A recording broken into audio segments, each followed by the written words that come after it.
बुरी बातों को बार बार याद करने से हमारी परेशानियां बढ़ती हैं, मन अशांत होता है। इसलिए दुख देने वाली बातों को भुलाकर आगे बढ़ना चाहिए। इस संबंध में गौतम बुद्ध का एक प्रसंग प्रचलित है। गौतम बुद्ध अलग अलग क्षेत्रों में भ्रमण करते और अपने शिष्यों को उपदेश देते थे। एक गांव में वे उपदेश दे रहे थे। बुद्ध ने कहा कि क्रोध ऐसी अग्नि है जिसमें क्रोध करने वाला खुद भी जलता है और दूसरों को भी जलाता है। बुद्ध के प्रवचन सुनने के लिए बड़ी संख्या में लोग वहाँ बैठे थे।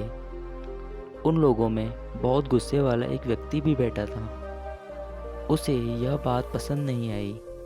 वह अचानक उठा और बोलने लगा कि बुद्ध, तुम पाखंडी हो।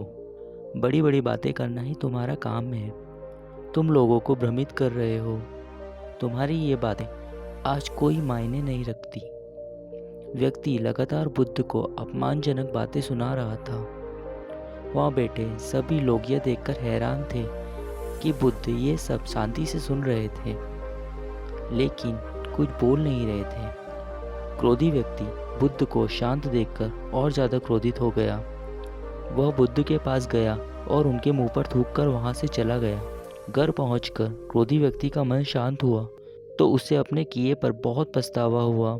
वह बुद्ध से क्षमा मांगने पहुंचा, लेकिन उस गांव से बुद्ध पड़ोस के गांव के लिए निकल चुके थे। वह व्यक्ति बुद्ध को खोजते हुए दूसरे गांव में पहुंच गया। वह व्यक्ति को जैसे ही बुद्ध दिखाई दिए, वह उनके चरणों में गिर गया और क्षमा मांगने लगा। बुद्ध ने उस व्यक्ति से पूछा, तुम कौन हो और क्षमा क्यों मांग रहे हो? उस व्यक्ति ने कहा, क्या आप भूल गए? मैंने कल आपके साथ बुरा व्यवहार किया था, आपका अपमान किया था। बुद्ध ने कहा, बीता हुआ कल मैं वहीं छोड़ आया हूँ और तुम अभी भी वहीं रुके हुए हो। तुम्हें गलती पर पछतावा है। तुमने पश्चाताप कर लिया। अब तुम निष्पाप हो गए हो। बुरी बातें याद करते रहने से हमारा आज बर्बाद हो जाता है। इस आदत की वजह से भविष्य भी बिगड़ सकता है।